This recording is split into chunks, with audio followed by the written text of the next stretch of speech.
L'article 35 de la Constitution de l'OIT, c'est ce qu'on appelle, qui est très connu comme la clause coloniale. En fait, c'est une clause qui permet aux puissances coloniales, aux puissances européennes, d'exonérer les territoires coloniaux dans l'application des normes internationales sur le travail. Si les normes ne correspondent pas aux conditions locales, on peut déroger des conventions établies par l'Organisation internationale du travail. Là, on a affaire à une rhétorique qui revient souvent dans la documentation des archives, qui est celle de la mission civilisatrice de l'OIT, mais bien avant de la Société des Nations, et qui renvoie à une conception différenciée des travailleurs et donc des populations.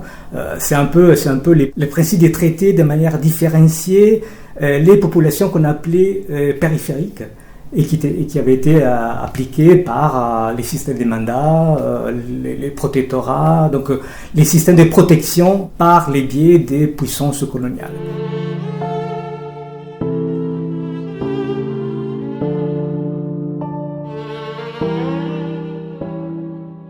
L'universalité, c'est un objectif essentiel. C'est vraiment constitutif de l'Organisation internationale du travail, mais c'est aussi une pierre d'achoppement. Et on pourrait dire aussi que d'une certaine façon, le fait que, en fonction du genre, l'égalité ne soit pas non plus tout à fait envisagée de la même façon, c'est aussi une limite à cette universalité. Mais enfin, c'est vraiment criant pour les colonies. Comme la Déclaration des droits de l'homme et du citoyen, où hommes et femmes ne sont pas à égalité, là, entre empire et peuple colonisé, la situation est évidemment très injustement répartie. Alors la question de l'universalisme est effectivement très importante dans la façon de penser le monde et la réforme sociale pour l'OIT et pour le BIT. Sa déclaration de départ, c'est l'universalité avec évidemment beaucoup de contraintes, celles des nations, qui peuvent avoir des intérêts divergents ou qui peuvent s'affronter. Et puis cette question coloniale qui est vraiment dans les années 20 et 30 est encore très très prégnante.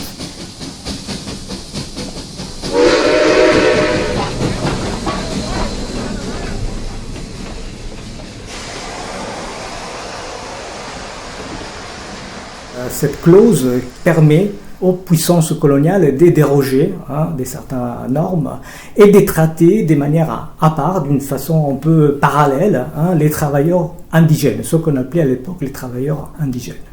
Donc bien sûr, il y a une contradiction vis-à-vis de l'objectif universaliste de l'OIT parce qu'il s'agit d'indexer cet universalisme aux conditions locales et donc c'est le principe des différenciations qui prime dans ces cas-là. Il ne faut pas oublier qu'on est dans l'espace de négociation transnationale de l'OIT. Ce sont des normes qui donnent lieu à des conventions qui par la suite peuvent être ratifiées ou pas.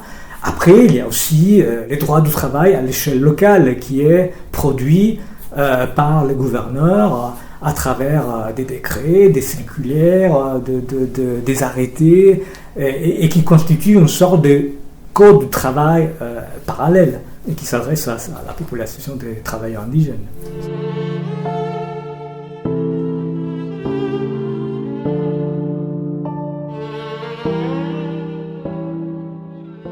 Les puissances coloniales ont contribué à forger l'OIT naissante et n'ont pas intérêt et font tout pour que les normes sociales qui s'appliquent aux travailleurs européens dans les métropoles ne s'appliquent pas du tout aux travailleurs qu'on appelle alors les travailleurs indigènes dans les espaces coloniaux. Bon, on parle des travailleurs indigènes et des travailleurs indigènes. Ce sont en effet les travailleurs, les populations qui font partie des États dépendants des États membres de l'OIT. Donc, c'est une clause, un principe très restrictif, voire colonial, parce que les principes de la dépendance priment sous la définition de cette population de travailleurs indigènes. Qu'on distingue des travailleurs autochtones, des populations autochtones, ce sont plutôt les populations amérindiennes de l'Amérique latine, qui font l'objet de l'intérêt de l'OIT après la Deuxième Guerre mondiale. Donc, lorsqu'on parle des travailleurs indigènes, on parle des travailleurs des colonies.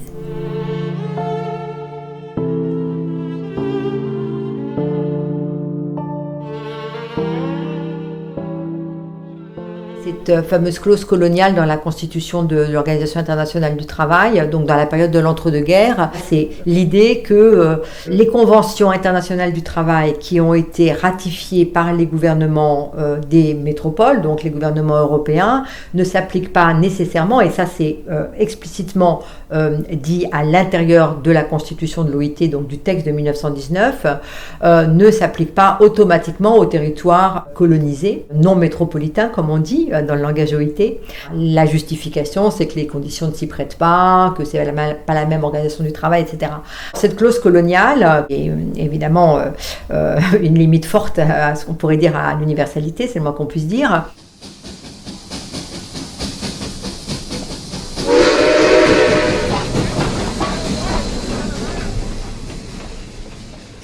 L'enquête de 1926, c'est à l'initiative d'un tout petit comité d'experts qui s'appelle Comité d'experts du travail indigène, qui par ailleurs est composé essentiellement par des anciens administrateurs coloniaux. C'est une enquête qui vise à collecter des informations utiles à l'OIT concernant les travailleurs coloniaux, les travailleurs indigènes dans les colonies. Et ce sont des questionnaires qui sont envoyés aux administrations coloniales, aux gouverneurs, et dans lesquels on essaie de comprendre les caractéristiques du travail colonial. Et donc, quels sont les contrats, les formes de rémunération, la durée, mais aussi des conditions spécifiques comme l'effet que dans les contrats, il fallait souvent fournir de la nourriture, fournir les logements. Donc, c'est une sorte de contrat qui rappelle le louage des services européens et qui prend en compte les spécificités, par exemple la présence du pécule, c'était une petite somme qui devait être mise à côté par les travailleurs et récupérée à la suite, à la fin, à l'expiration du contrat. Donc, ce sont des questionnaires qui essaient d'interroger de manière intelligente l'état du travail indigène. Mais les réponses ne sont pas toujours celles attendues, parce qu'elles ont souvent du mal à rentrer dans les cases, dans les catégories occidentales qui ont été forgées, pensées, conçues dans le bureau de l'OIT. Par exemple, si on prend en compte l'enquête qui concerne la Côte d'Ivoire, les réponses montrent de manière explicite qu'il est difficile de catégoriser, faire entrer les travailleurs dans une catégorie plutôt qu'une autre, parce que les travailleurs sont tout à la fois pêcheurs, agriculteurs, artisanat. Il y a la question de la pluriactivité, qui d'ailleurs est propre aux communautés rurales, pas seulement dans le monde colonial. Mais là, on les voit de près, on les voit de façon plus évidente. Et donc on a du mal à faire entrer les situations locales du travail dans les catégories occidentales qui sont celles du salariat.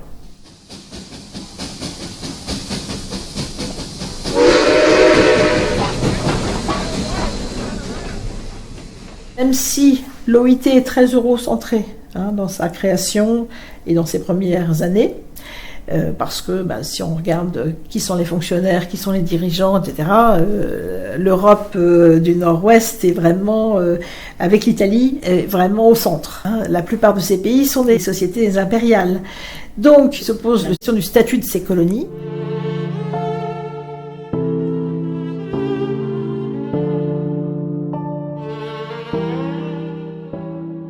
Le Bureau international du travail a été établi par les traités de paix pour relever en tout pays et pour uniformiser autant que possible les conditions de travail et de vie des ouvriers.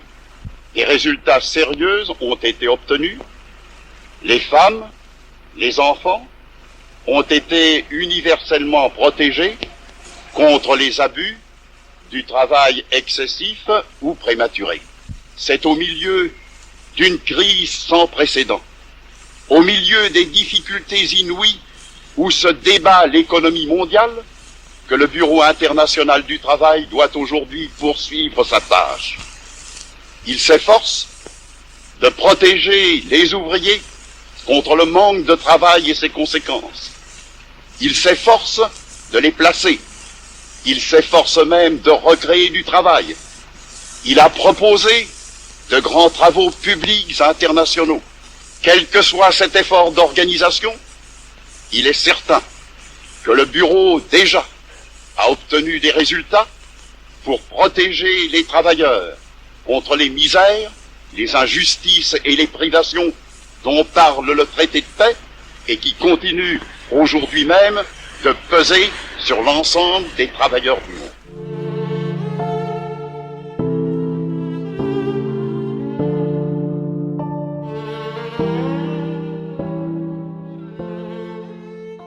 Albert Thomas s'intéresse de manière très précoce au travail colonial. En 1921, il essaie de formuler, promulguer une sorte de charte des conditions de travail qui s'adresse aux travailleurs coloniaux, une sorte de code du travail pour les travailleurs dits indigènes. Il n'y parvient pas parce qu'il y a l'opposition des puissances européennes.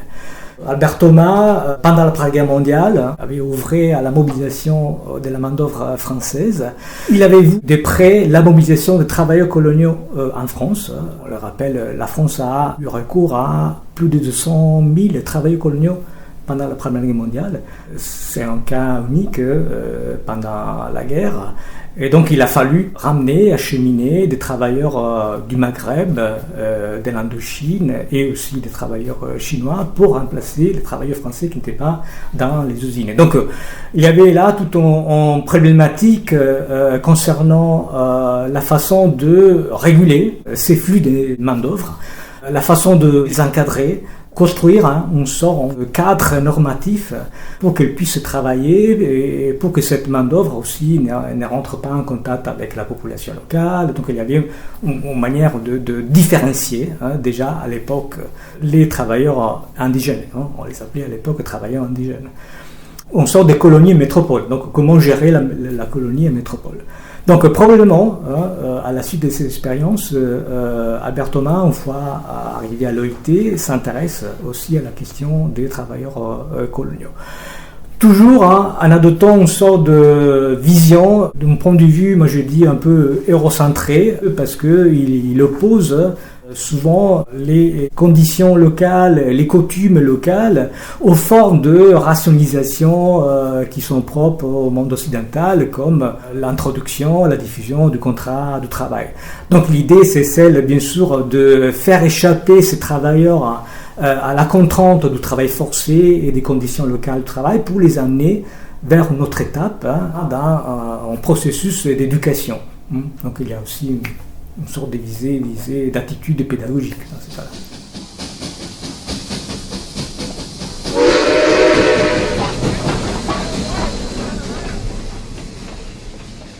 La position d'Albert Thomas lui-même par rapport aux questions coloniales et par rapport à la colonisation, je dirais que c'est la position à la fois d'un Français et aussi d'un socialiste français. Je vais expliquer.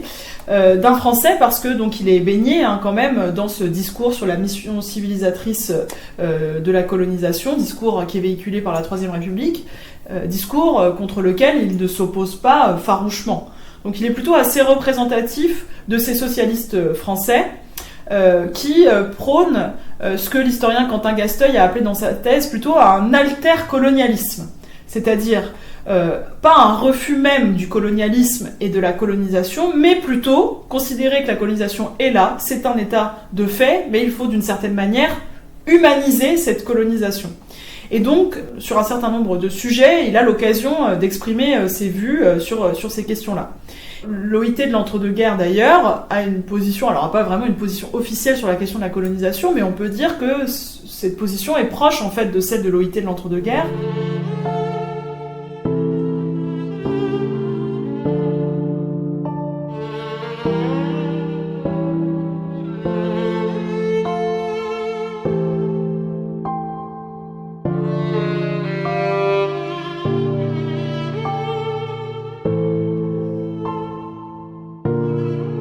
Les concessions en Afrique équatoriale française par Monsieur Raoul Marie, extrait des Cahiers des droits de l'homme, numéro du 10 mai 1927.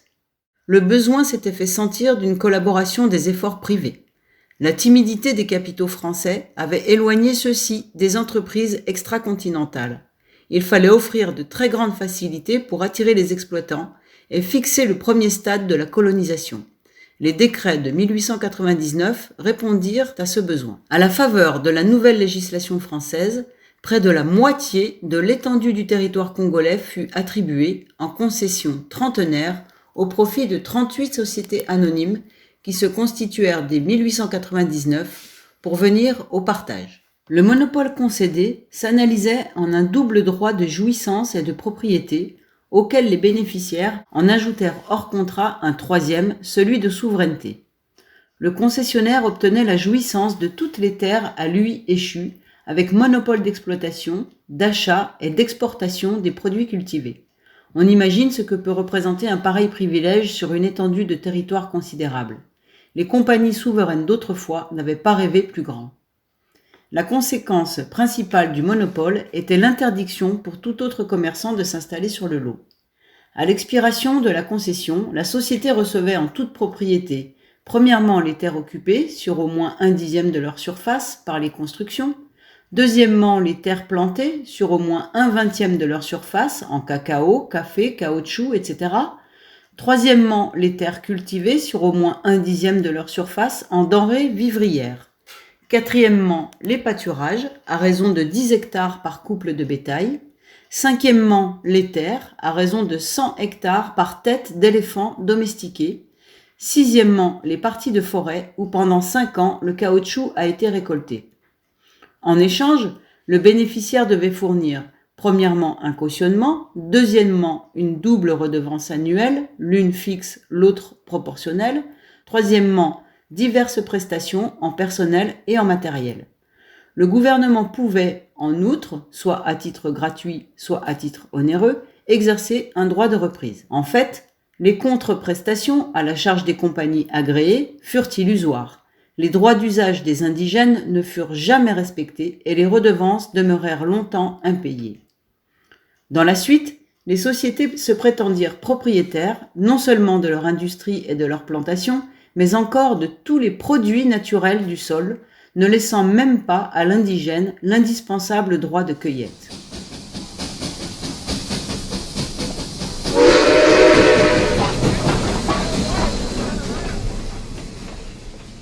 Finalement, l'impact des l'OIT sur les territoires coloniaux était toujours très limité. Il n'y a pas des représentants des territoires coloniaux dans l'existence de l'OIT, sauf l'Inde. Donc c'est plutôt les représentants des travailleurs qui portent à l'ordre du jour les thématiques des travailleurs coloniaux. Il y a 3 conventions qui regardent les travail colonial. Celle du travail forcé, 1930, celle sur les recrutements, les formes de recrutement promulguées en 1935, et celle sur les contrats de travail de 1939. Donc dans ces cas-là, les travailleurs interviennent dans les débats. À part ça, la clause coloniale au sens très très large, c'est pas un objet central des activités de l'OIT.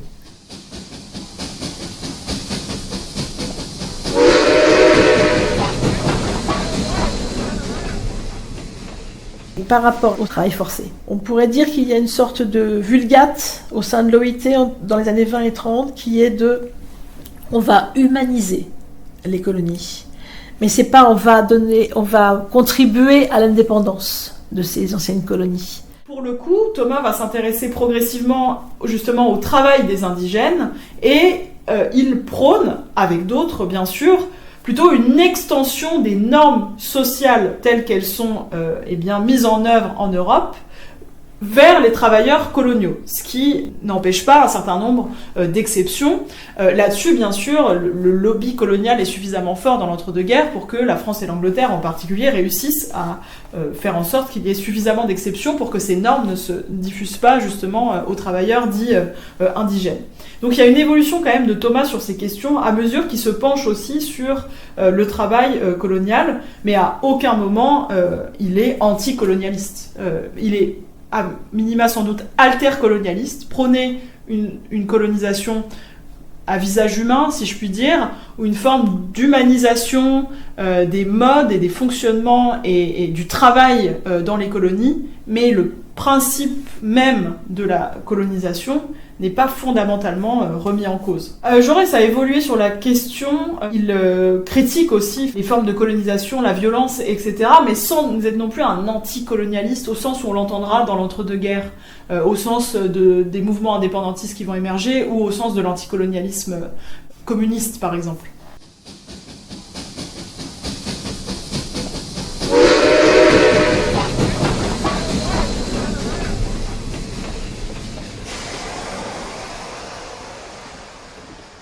On a affaire à des concessions, à des sociétés concessionnaires, et surtout en Afrique équatoriale, qui ont la main mise sur les marchés locaux et aussi sur les marchés de la main-d'œuvre. Parce qu'il y a un employeur unique. Et donc, qu'il s'agisse d'un contrat marchand, c'est-à-dire on achète les produits agricoles moyennant un prix, des tarifs, qui d'ailleurs a été fixé par l'administration coloniale, ou que ce soit par les biais des contrats sur 4-5 ans, par lesquels les travailleurs locaux s'engageaient à collecter de l'huile de palme, par exemple, ou travailler dans les factoreries, etc. On a affaire à un employeur unique qui souvent force la main sur les formes de mise au travail, qui pratique la surexploitation, qui pratique aussi une attitude, un comportement très paternaliste. Là, on pourrait s'étendre sur les manières, les typologies de dépendance de ces populations. C'est une dépendance contractuelle, donc liée à la relation de travail, mais aussi une dépendance sociale, des classes, des races, bien sûr, une dépendance presque affective, dans le cadre d'une relation paternaliste, exercée par ces patrons tout-puissants. Et dans les correspondances que j'ai retrouvées, on appelle ces patrons les pères blancs, auxquels on est rédevable pour toute une série de choses, des situations.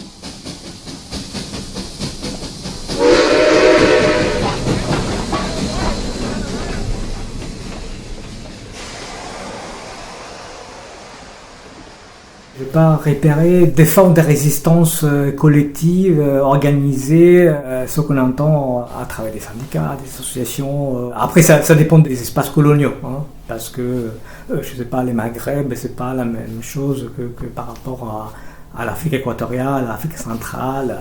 Après, il y a toute une série des formes de résistance qu'on peut détecter à travers les archives. Par exemple, lorsqu'on parle de mise au travail obligatoire, à forcer pour les prestations obligatoires, pour les travaux publics, il y a des formes d'escapisme, des fuites. Les gens fuient, parce que ils rendent les contrats et ils abandonnent les chantiers, ils abandonnent les plantations. Ça peut être considéré comme une forme de résistance, par exemple. La présence des missions chrétiennes, catholiques et protestantes, joue un rôle, la culturation des populations locales, entre guillemets, et qui font souvent concurrence par rapport aux employeurs privés, aux sociétés concessionnaires, parce que souvent elles offrent des conditions de travail, des vies qui sont moins pénibles par rapport à celles offertes par les sociétés concessionnaires. Donc ces formes de fuite, d'escapisme, souvent ont comme destination les missions catholiques. Et c'est pour cela que les employeurs privés, les patrons privés, souvent se plaignent vis-à-vis de l'administration coloniale. La diffusion du catholicisme, donc les missions, elles essaient de créer des petites communautés pour l'évangélisation, des petites communautés et aussi des travail. Lorsqu'il y a des lots, des petits lots, elles favorisent la mise au travail des populations et la construction des communautés locales. Elles entrent souvent en tension, en contraste avec l'administration coloniale et avec les patrons privés, les sociétés concessionnaires. Ça c'est clair.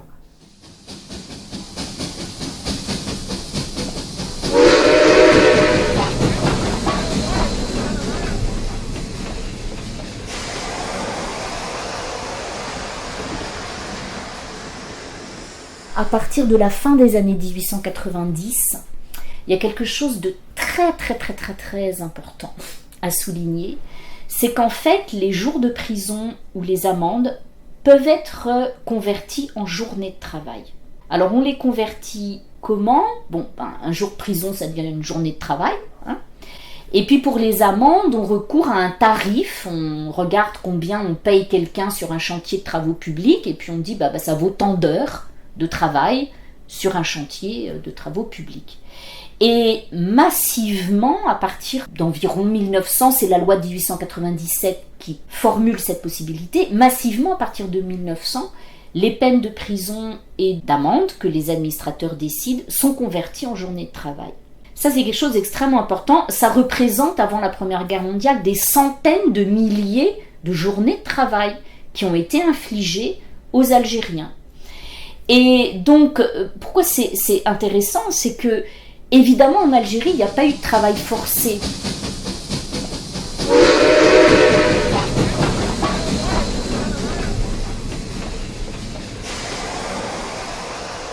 Il y a des grands travaux, des chemins de fer, des ports qui ont été aménagés par du travail de force infligé à des prisonniers où il y avait un taux de mortalité extrême. On n'est pas du tout dans ce cas-là. Il n'empêche que il y a bien des Algériens qui ont été condamnés à exercer des formes de corvée en punition. Donc il y a du travail punitif, du travail contraint. Alors là-dessus, on a peu d'éléments. On en est réduit un peu à l'imagination à partir de quelques exemples. On est là à l'échelle de communes rurales. Donc les travaux que l'on fait accomplir aux gens que l'on punit ainsi, ce sont des travaux dans ce contexte, donc ça va être, il y a une invasion de sauterelles, lutte contre l'invasion de sauterelles, des brousaillages, des travaux d'irrigation. Donc il ne faut pas imaginer des travaux de force pénibles dont on peut mourir, comme les prisonniers en Afrique qui ont construit des voies ferrées, des ports, etc. Mais quand même du travail infligé, contraint, sous forme punitive, non rémunéré puisqu'il est sous forme de sanction. Et il y a un domaine là, en fait, pour l'avenir de la recherche, qui est celui du travail punitif et contraint.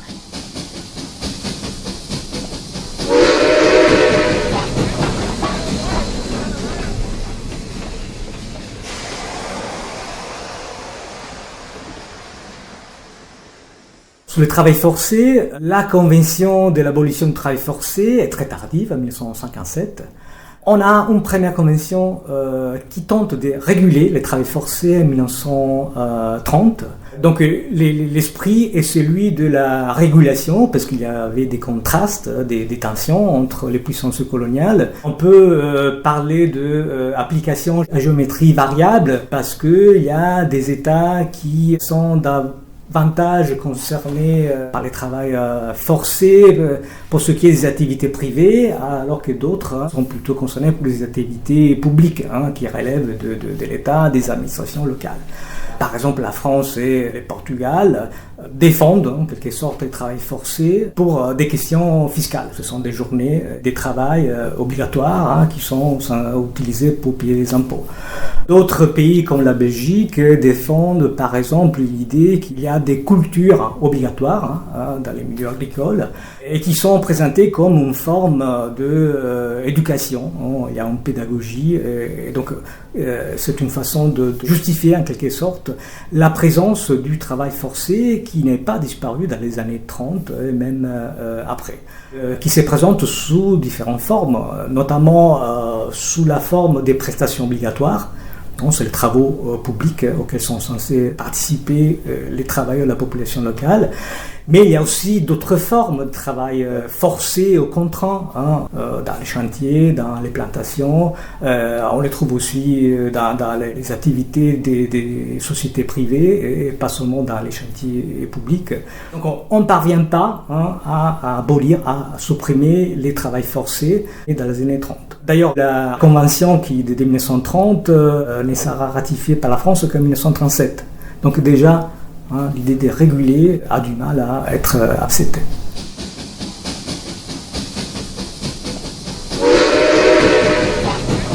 Les concessions en Afrique équatoriale française par M. Raoul Marie, extrait des Cahiers des droits de l'homme, numéro du 10 mai 1927. Attribution de souveraineté, le droit presque souverain d'administration que s'arrogèrent en fait les compagnies avec exagération des pouvoirs. Dans un rapport en date du 13 septembre 1925, on peut lire « Les malheureuses populations de la région du Moyen-Congo sont soumises à un régime de terreur condamnées aux travaux forcés. Des villages entiers, hommes, femmes, enfants, sont tous les mois forcés de faire la production sous la férule des miliciens qui vivent comme en pays conquis. Les femmes sont souvent violentées, les hommes chicotés. Les travaux forcés sont loin d'être abolis. Les premiers symptômes de la production à outrance et à tout prix, pour le plus grand bénéfice de la compagnie concessionnaire CFHC, commencèrent en juin 1917 et un véritable régime de terreur fut institué dans les régions du Moyen-Congo. La population menée à la chicotte était astreinte à un labeur accablant.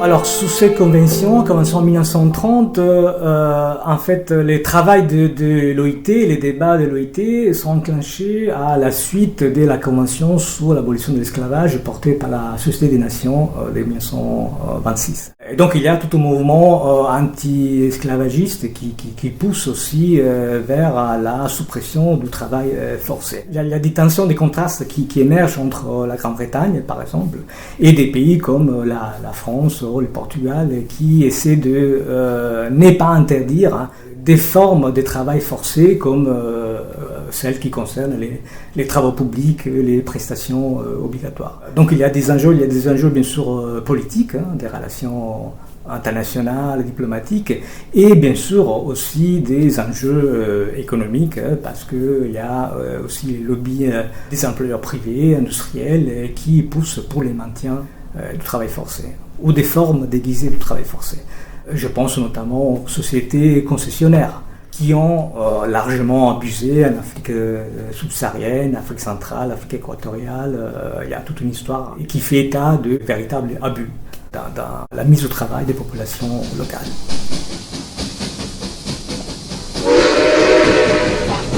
Les concessions en Afrique équatoriale française par M. Raoul Marie, extrait des Cahiers des droits de l'homme, numéro du 10 mai 1927. On se trouvait en présence d'une reconstitution féodale, avec tous les maillons de la chaîne, suzerains, vassaux et serfs, représentés respectivement par le concessionnaire, les chefs de poste et les indigènes. Le législateur de 1899 n'avait pas voulu y mettre le mot, les compagnies y avaient placé la chose. Le véritable chef de poste administratif était l'agent commercial, centralisant en ses mains, outre la domination économique, les attributions de voirie, de main-d'œuvre, de police et même de justice, maître souverain du pays en toute propriété, justice et seigneurie. Au Moyen-Congo, la compagnie forestière a absorbé 11 sociétés originaires et détient 74 000 km², soit 28 départements français. Mais malgré des substitutions de noms, le régime est demeuré aussi rigoureux, la condition de l'indigène aussi précaire. 30 années paraissent dès lors suffisantes pour asseoir ce régime de colonisation et en marquer cette première étape. Au cours d'un voyage d'études entrepris en Afrique équatoriale française en 1925-1926, André Gide a constaté, après une lente observation, que les compagnies ont saigné le pays et l'ont pressuré comme une orange dont on va bientôt rejeter la peau vide. La misère des villages est extrême, d'ailleurs au préjudice de la production qui se raréfie. La cause de tout cela, dit André Gide, c'est la FSSO qui, avec son monopole du caoutchouc et avec la complicité de l'administration locale, réduit tous les indigènes à un dur esclavage. Tous les villages, sans exception aucune, sont forcés de fournir caoutchouc et manioc pour la CFSO, le caoutchouc au prix de 1 franc le kilo et le manioc à 1 franc le panier de 10 kilos. Il est à remarquer que dans la colonie de Lubangui-Chari, le caoutchouc est payé par le commerce libre de 10 à 12 francs le kilo aux indigènes et le manioc 2,50 francs le panier. Un indigène, pour récolter 10 kilos de caoutchouc en terrain concédé, est obligé de passer 1 mois en forêt, souvent environ à 5 ou 6 jours de marche de tout village. Par conséquent, les indigènes n'ont pas beaucoup d'enthousiasme pour cette récolte qui leur assure une maigre rétribution mensuelle. Ils préfèrent travailler à la récolte des noix palmistes, beaucoup plus facile, à proximité de leur village et qui leur sont payés, vu la concurrence, jusqu'à 1 franc le kilo et souvent davantage. Un indigène peut, sans fatigue et en retournant coucher chaque nuit dans son village, en fournir mensuellement 30 kilos. Nous voudrions persuader les indigènes d'apprendre à peser le caoutchouc eux-mêmes, car ils ne connaissent que les mesures de volume. Ils comptent par panier, ce qui permet aux représentants de la forestière de les tromper sur le poids. Dans le même rapport du 13 septembre 1925 que nous citons plus haut, il est dit encore que les populations du Moyen Congo sont exploitées honteusement, le produit de leur travail est rémunéré pour un prix de famine, 15 centimes le kilo d'amandes de palme, 20 centimes le litre d'huile de palme, l'ivoire 2 francs 40 et tout à l'avenant. Le plus souvent, les indigènes sont forcés de faire 6 ou 7 jours de marche pour porter ces produits à la factorerie la plus voisine, ou parfois ils sont en butte à la grossièreté, à la brutalité et à la cupidité d'agents sans vergogne. Pourtant, depuis que ces peuplades sont pour leur malheur en contact avec les Blancs, elles devraient être riches par la vente de leurs produits, ivoire, caoutchouc, palmiste, etc., si depuis de longues années, elles n'avaient pas été exploitées cyniquement. Enfin, considération politique. Le régime instauré depuis 27 ans pèse lourdement sur les indigènes, qui se rendent compte maintenant des restrictions qui leur sont imposées. Ils s'irritent d'être soumis à un arbitraire dont sont libérés leurs voisins, et qui d'ailleurs n'a pas de base légale. Leurs réclamations sont sourdes encore. Ils patientent parce qu'ils savent que ce temps de misère doit prendre bientôt fin. Mais s'ils apprenaient qu'il va falloir le subir 30 ans encore, et même seulement 10 ou 5 ans, ils envisageraient peut-être des solutions extrêmes dont la moindre serait un exode vers les colonies voisines. Au surplus, l'État manque à ses obligations de tutelle bienveillante envers les indigènes, en laissant ceux-ci à la merci de tyrans, le terme n'est pas impropre, qui n'ont reçu aucune délégation régulière de pouvoir politique. Telle est exposée dans ces grandes lignes la situation dans laquelle se présente aujourd'hui la colonisation en Afrique équatoriale française, à la suite des contrats fonciers de 1899. En matière disciplinaire, il n'est pas rare de voir la factorerie transformée en prétoire où l'agent règle la contestation suivant les règles du code de l'indigénat.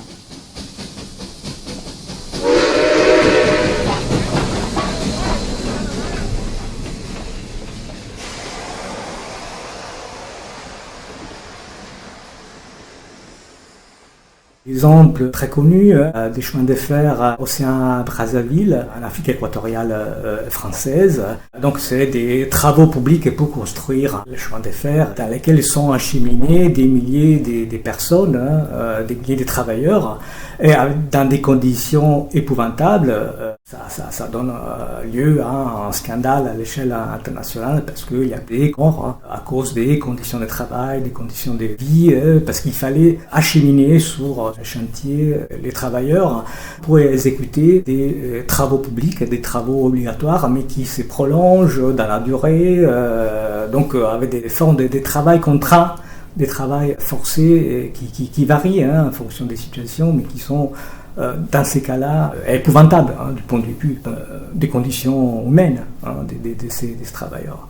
Après, il y a aussi les employeurs privés, sociétés concessionnaires qui opèrent en Afrique subsaharienne, en Afrique équatoriale, les plantations de caoutchouc, les plantations d'huile de palme, et qui ont recours aux travailleurs locaux à travers l'aide, la complicité de l'administration locale qui permet de ramener, acheminer des travailleurs sous les lieux de travail. Il n'y a pas qu'une prototype de travail forcé. Il y a plusieurs situations avec des conditions variées. Donc c'est plutôt en gamme des contraintes qui se met en place à l'aide des administrateurs coloniaux. Je parle de l'Afrique subsaharienne, de l'Afrique équatoriale notamment, parce que les administrateurs coloniaux à l'époque, c'était essentiellement des militaires. Donc avec des moyens militaires mis en place et mis au service des employeurs privés.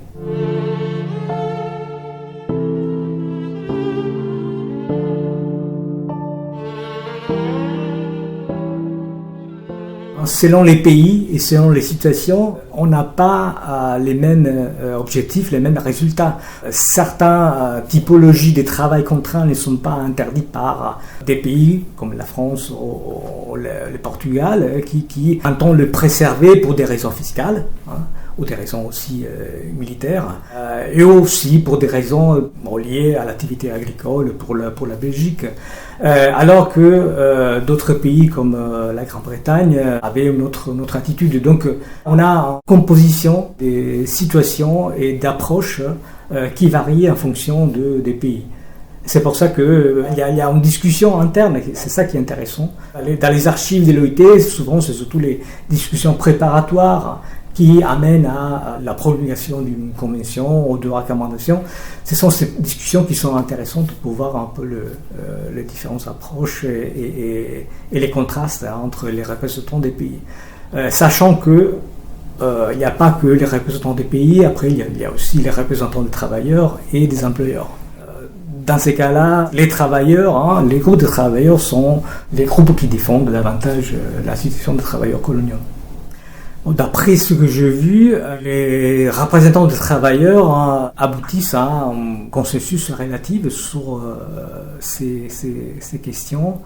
Et cette conférence de 1935 et qui prépare à la convention de 1936 sur les modes de recrutement des travailleurs indigènes est intéressante dans la mesure où on s'intéresse à la façon dont faut-il recruter cette manœuvre et on essaie de mettre à plat, en quelque sorte, toutes les formes de marchandage, de tâcheronnat, toutes les formes de sous-traitance de la main-d'œuvre, avec l'idée qu'il fallait repérer un employeur unique, un seul employeur, donc responsable, avec des contrats qui devaient être des contrats écrits, donc formalisés. Il y a toujours cette idée de, en quelque sorte, transposer les codes du travail salarié industriel, aussi dans le monde colonial. C'est pour cela qu'on s'attaque, par exemple, à la figure du travailleur recruteur, qui pouvait faire penser à toutes les formes de louage d'ouvrage qui étaient typiques de l'histoire ouvrière européenne et française, avant l'arrivée et la consolidation du contrat de travail et par la suite des conventions collectives avec tous les outils, les institutions qui vont avec en termes de protection, en termes d'assurance.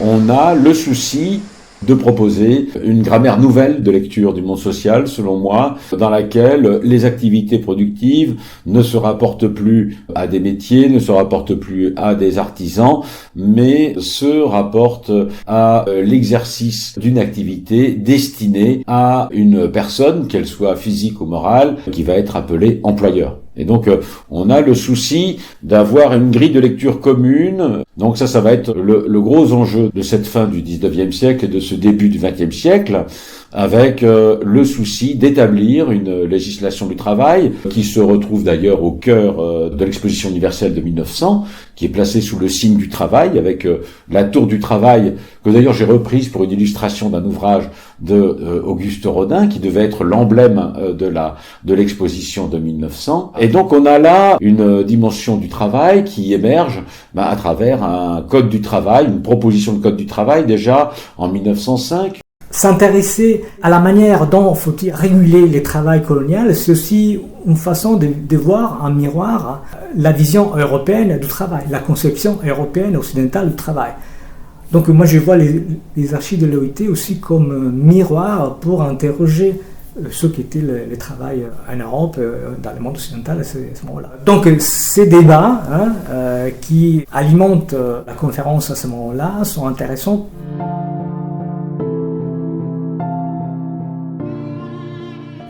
Les archives de Prud'homme montrent des relations de travail qui ne sont pas celles du salariat, celles qu'on a connues après, depuis la fin du 19e. Le louage d'ouvrage, c'est un contrat en relation de travail par laquelle on fournit un travail ou un service moyennant un prix. Un prix qui peut être négocié. C'est quelque chose, donc une relation de travail qui laisse beaucoup d'autonomie à l'ouvrier.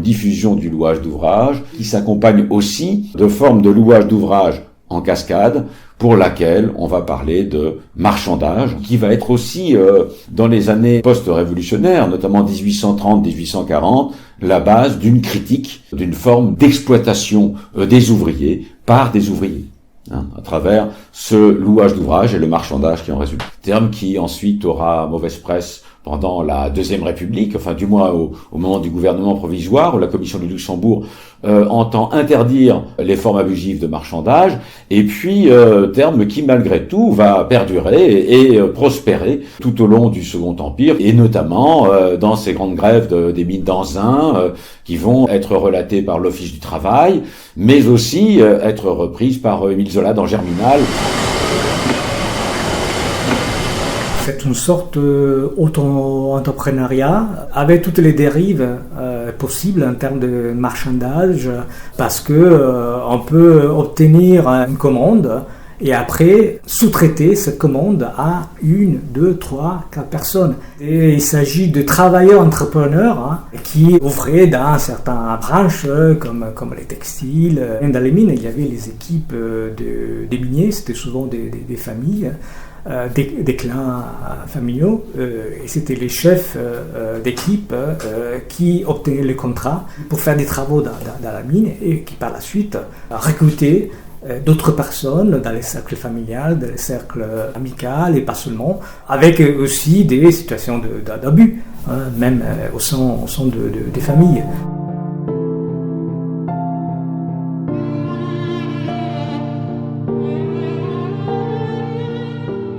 La transformation de cet univers social s'opère à la fin du XIXe siècle, tout à la fois de manière économique, avec le développement d'installations productives plus larges, mais aussi à travers le développement d'un droit nouveau, autour, disons, d'une pensée nouvelle du travail, que l'on considère non plus comme une grille de lecture de la valeur économique, difficile d'ailleurs à cerner dans les faits, on regarde le capital, il est difficile de trouver la valeur travail, on trouve plutôt la valeur commerciale, mais là, le travail, dans les années 1890, et je pense que c'est une évolution assez générale dans les pays industrialisés, le travail devient une réalité que l'on entend observer à travers, en France par exemple, un office du travail qui a été très bien observé par notre collègue Isabelle Moré-Lespinet, et un conseil supérieur du travail, et où on commence à saisir cette réalité productive à travers cette dimension du travail qui va se retrouver dans la proposition de code du travail qui vont émerger à la fin du XIXe siècle, de 1896 à 1898. L'essor du contrat de travail et aussi du salariat au XXe siècle. Contrat de travail au sens du régime salarial qu'on entend, c'est-à-dire rémunération en échange d'une activité, d'un travail, qui est formalisé par un contrat écrit, par la présence d'un seul entrepreneur, un seul employeur, par toute une série de protections, de droits qui vont avec et qui vont par la suite étoffer l'institution du salariat par le biais de conventions collectives, des négociations, etc.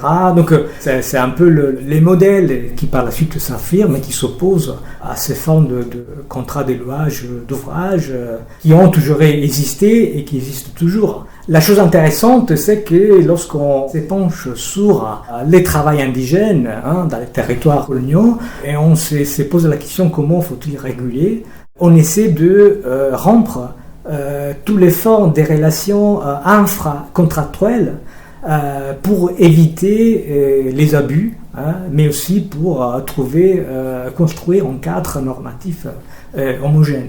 Ce qui était un peu une chimère.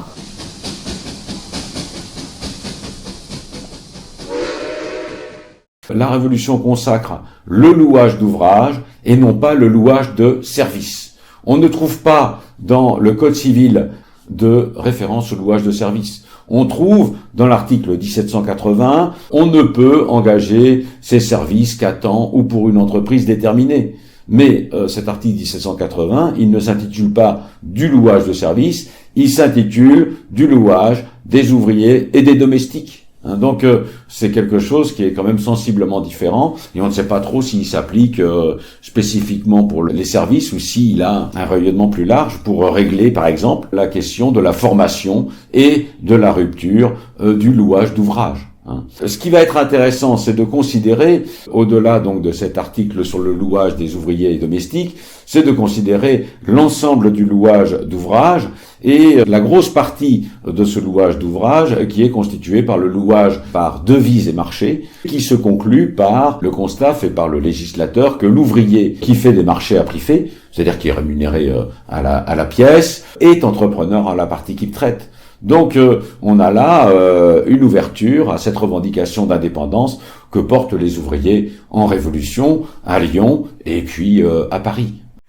Bon, disons que c'est toujours difficile de faire des comparaisons entre espaces et temps si différents. Disons que on peut retrouver des formes de louage de services dans la typologie des contrats appliqués dans les colonies de l'Afrique centrale et équatoriale.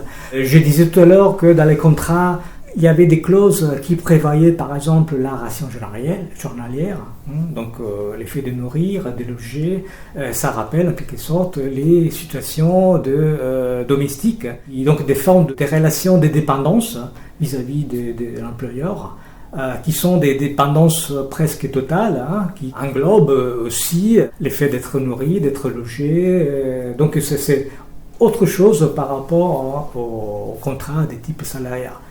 Donc dans ces cas-là, dans cette perspective, on peut évoquer le louage des services sans forcément parler d'une transposition pêle-mêle depuis l'Europe, depuis la France. Par exemple, dans les décrets promulgués par le gouvernement de l'Afrique équatoriale française, on est toujours dans l'entre-deux-guerres, même si ça commence un peu avant, au début du XXe siècle. Donc, par exemple, dans les contrats de travail, il y a des clauses qui concernent, par exemple, la nourriture. Les employeurs sont censés fournir la nourriture. Et dans certains cas, il faut aussi fournir les logements. Mais parce que dans une situation de relative pénurie des manœuvres, on a besoin de main-d'œuvre, on a besoin de la mobiliser. Il faut souvent faire appel à des travailleurs qui n'habitent pas sur place et donc qui doivent voyager, ils doivent se déplacer, souvent avec les familles. Et donc, on introduit cette obligation de fournir la nourriture, le logement. Donc, vous voyez, c'est un contrat de travail un peu différent par rapport au contrat classique qu'on a en tête pour la situation européenne, française. Donc il y a des spécificités locales.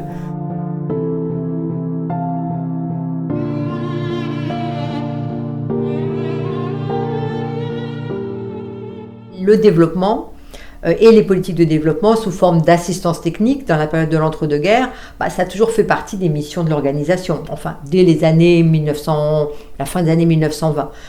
Pour des raisons différentes, ça s'est transformé en fait. Donc à la fin des années 1920, en fait l'objectif du bureau finalement quand il a fait ses projets d'assistance technique, c'était de diffuser les normes de l'Organisation internationale du travail, en particulier vers les pays qui étaient les pays de ce qu'on appelle, de ce qu'ils appelaient à l'époque sous-développés, parce qu'ils ne se posaient pas beaucoup de problèmes, ou même arriérés, disait-il.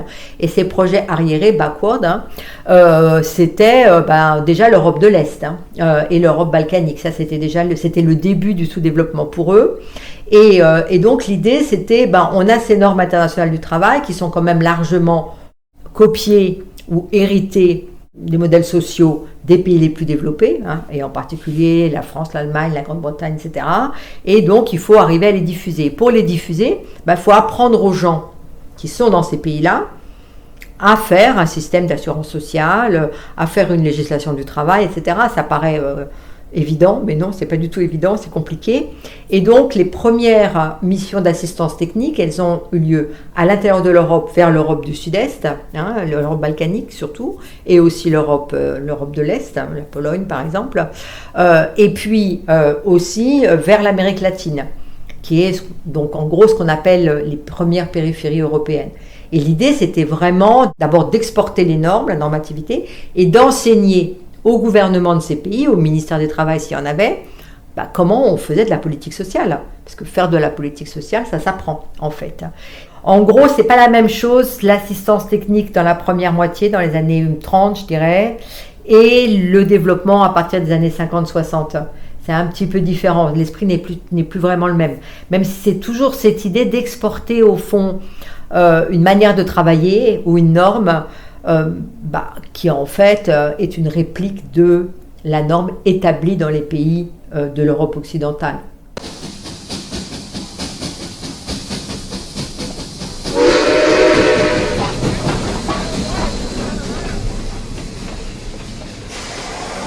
Un autre exemple de spécificité qu'on retrouve dans l'espace colonial est celui de sanctions pénales dans les cas de, par exemple, de rupture du contrat de travail ou dans les cas de manquement grave, ce qui n'est pas le cas en Europe ou en France. Donc si on rompt les contrats de travail, on peut encourir à des sanctions pénales.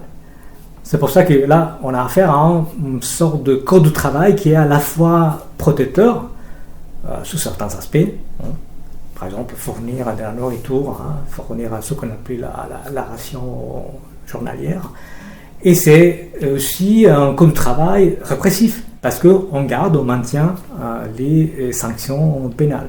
Ce qui différencie, on est toujours dans cet état d'exception par rapport au monde occidental.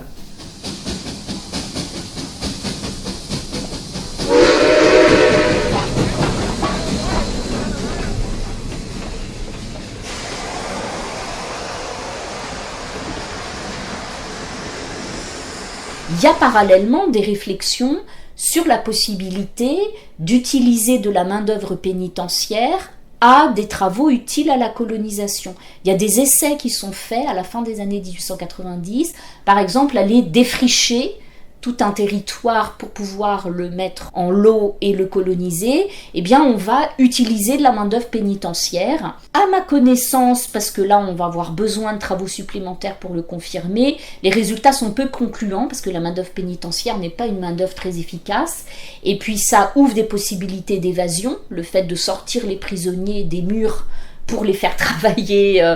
Donc finalement, à ma connaissance, pour le peu que j'en sache, et sous réserve de travaux ultérieurs, ce sont des essais qui n'ont pas été concluants et on n'a pas eu recours dans des proportions notables à de la main-d'œuvre pénitentiaire pour des travaux en milieu agricole utiles à la colonisation. Mais dans les communes, il y a certainement dans le quotidien des choses qu'on ne voit pas, qu'on a du mal à voir dans les archives, autrement que par des statistiques où, pour en revenir à ce que je disais tout à l'heure, on a des centaines de milliers de journées de travail qui sont infligées à des Algériens. En 1914, on arrive, si ma mémoire ne me fait pas défaut, à 600 000 journées de travail qui ont été infligées de la sorte.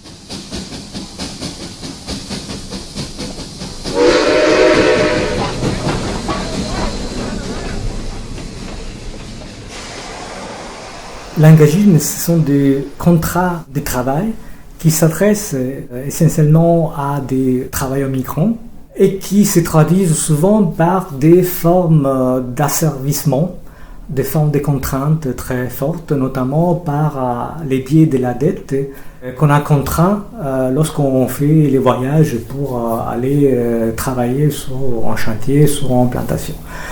Et donc la dette peut souvent se transformer dans une forme de contrainte, dans une forme de travail contrainte, du fait qu'il faut rembourser l'employeur de cette dette. Il y a plusieurs périodes de l'engagisme, mais si on parle de la deuxième période, 19e, 20e siècle, surtout 19e, ce sont des travailleurs auxquels on fait appel pour remplacer les anciens esclaves une fois que l'esclavage a été supprimé.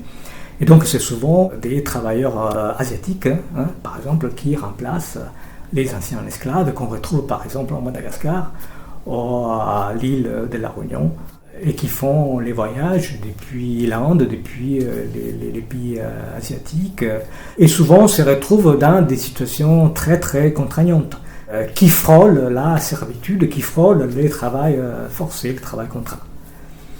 Donc c'est encore autre chose. Vous voyez, c'est des situations qui sont pas stables. D'ailleurs, donc on peut passer d'une situation de travail engagé à une forme de travail contraint, une fois qu'on est arrivé, qu'on est sur place, et qui peut durer plusieurs années. Donc les frontières sont souvent très labiles.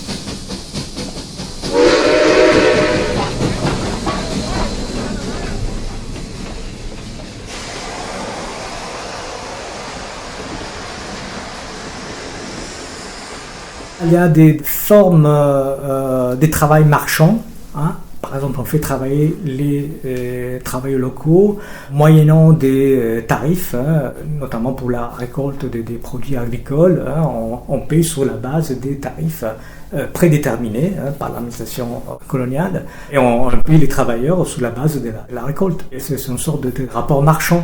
Donc il y a plusieurs situations. Après, il y a aussi les contrats verbaux qui n'ont pas laissé des traces dans les archives, mais auxquels on avait recours. Donc il s'agissait de faire travailler les travailleurs locaux et qui varient en fonction des conjonctures économiques, en fonction des situations locales. Donc il y a toute une constellation des formes de recrutement et aussi, par conséquence, des formes de dépendance qui se mettent en place.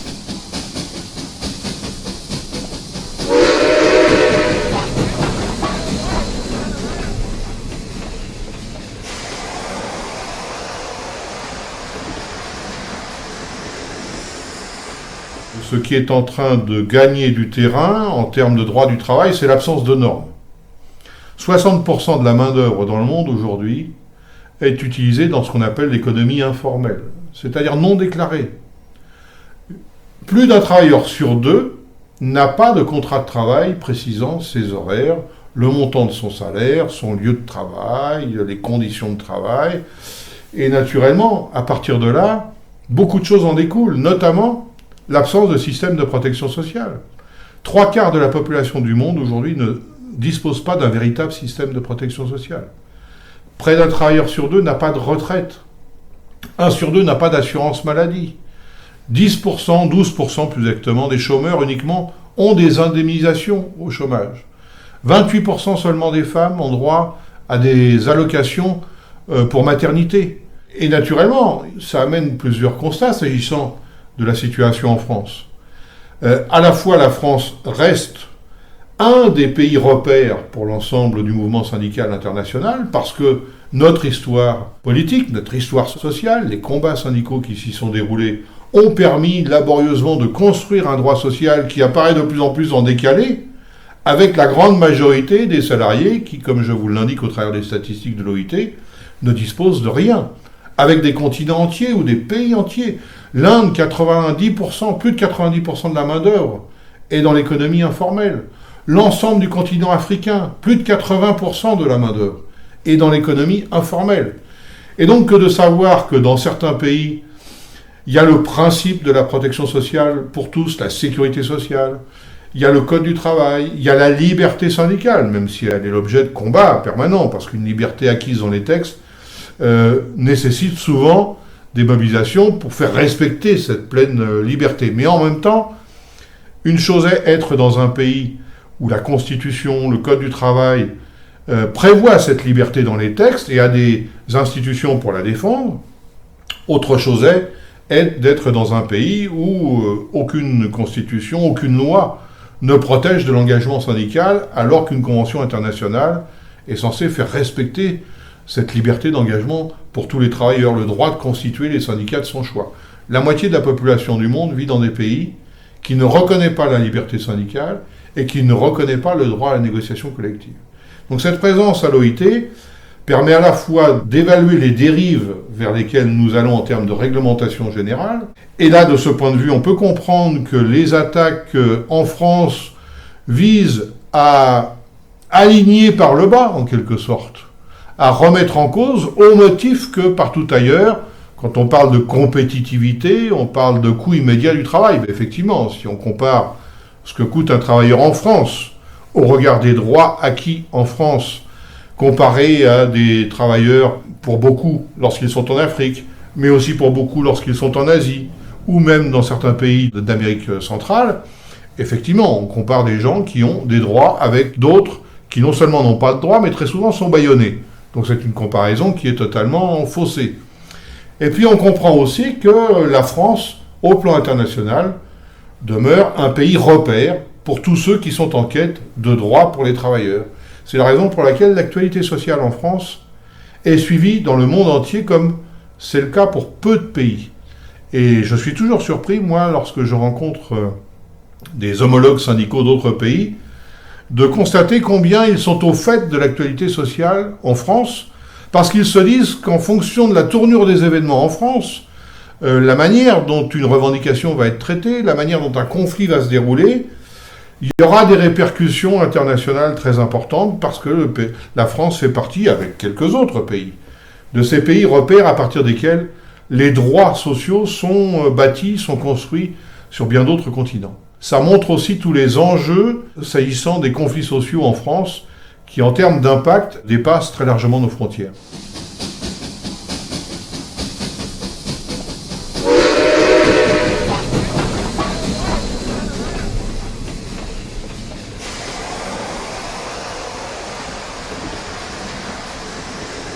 La présence des fonds de recrutement qui rappellent le marchandage ou des fonds de sous-traitance, la présence de multiplicité, d'une grande variété des fonds de mise au travail entre en tension avec cette idée de faire du travail libre salarié les paramètres pour une normalisation des conditions de travail à l'échelle globale. Je trouve que ça reste quand même dans les objectifs principaux de l'OIT, notamment pendant l'entre-deux-guerres et juste après. Dans ce sens-là, on peut parler d'une mondialisation inachevée lorsqu'on s'intéresse aux territoires coloniaux. Parce que les territoires coloniaux, aussi du point de vue du droit, c'est un monde à part. C'est un monde à part. Et aussi les droits du travail, c'est un droit qui n'est pas contenu dans un volume. Il n'y a pas un droit du travail systématisé par des juristes et qui est mis au service des travailleurs et du monde du travail. C'est une constellation d'arrêtés, de circulaires, des textes qui constituent une sorte de code du travail parallèle par rapport au code du travail qui se met en place dans la métropole.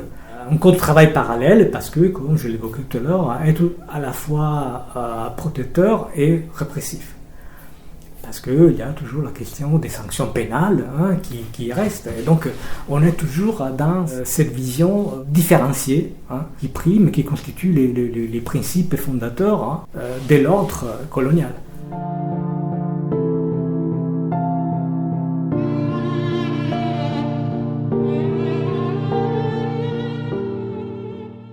Il faut dire que les femmes, aussi dans le monde colonial, ont toujours travaillé. Pour utiliser une expression très, très connue dans l'historiographie française. Elles n'ont pas accès au travail salarié, elles se cantonnent dans des activités dites auxiliaires. C'est les activités de jardinage, les cultures vivrières, ou toute une série d'activités domestiques qui pourtant sont nécessaires, fondamentales, pour alimenter l'économie de subsistance, notamment dans les communautés rurales.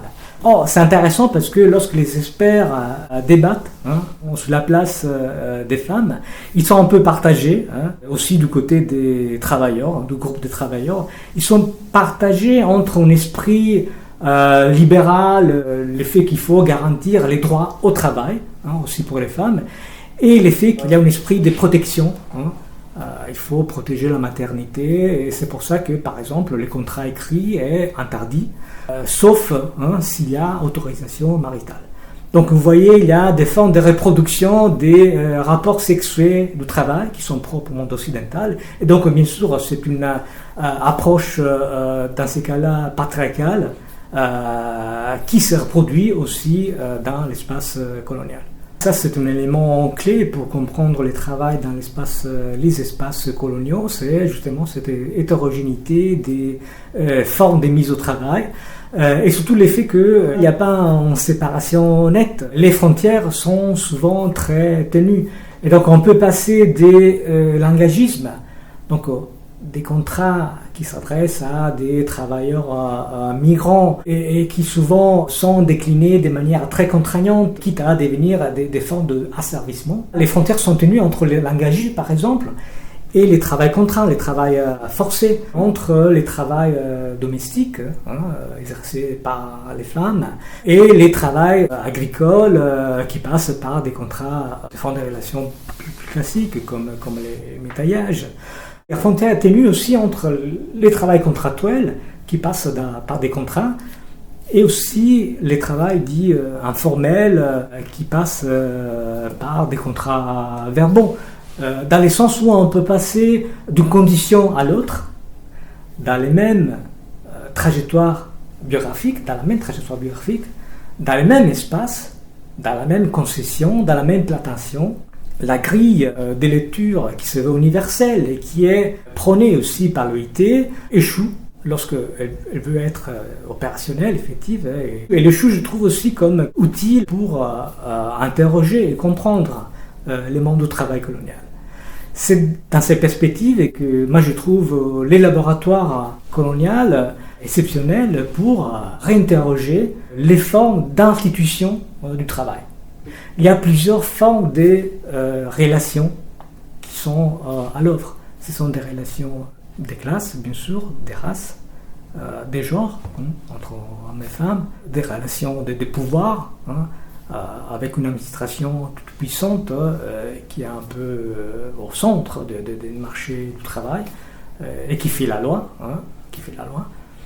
Et donc voilà, c'est dans cette complexité qu'on peut, il me semble, réinterroger les logiques en institution du travail.